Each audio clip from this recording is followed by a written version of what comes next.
এদিকে আমি কাঁচা আম নিয়েছি, টক ঝাল মিষ্টি আচার বানাবো। এদিকে নিয়েছি সরষের তেল, আর দিয়েছি সরষা বাটা। এটা হচ্ছে টালা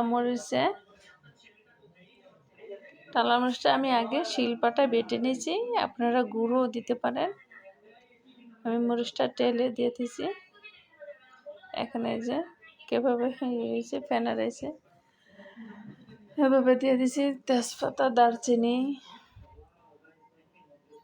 লবণ দিয়ে দিলাম, 2 চামচ লবণ দিয়ে দিলাম, আর দিয়ে দিছি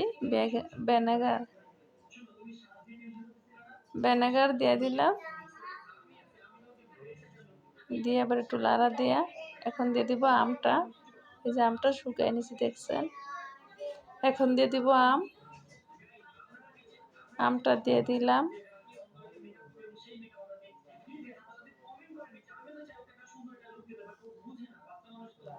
এখন এই যে আমি পুরোটা দিয়ে দিলাম, দিয়ে আবার কুচুন দিয়ে একটু ভালো করে লাড়বো।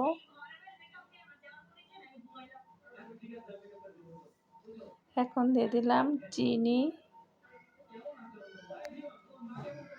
2 কাপ চিনি দিয়ে দিব।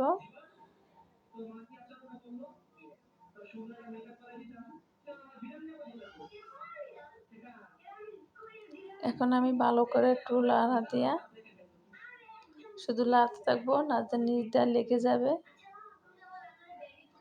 আমার আচারের ভিডিওটা কেমন লাগছে প্লিজ আপনারা সবাই লাইক দিবেন, শেয়ার করবেন, কমেন্ট করে জানাবেন।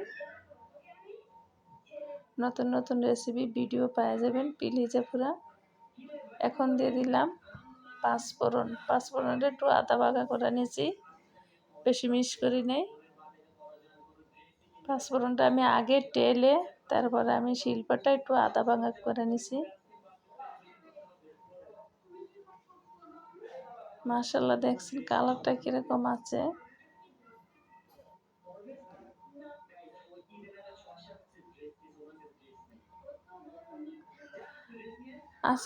আচারের রেসিপিটা কেমন লাগছে প্লিজ আপনারা সবাই লাইক দিবেন, শেয়ার করবেন, বেশি বেশি করে সাপোর্ট করবেন, আমাদের জন্য দোয়া করবেন। এই যে আমার আচারটা হয়ে গেছে দেখছেন। এখন আমি পরিবেশন করলাম।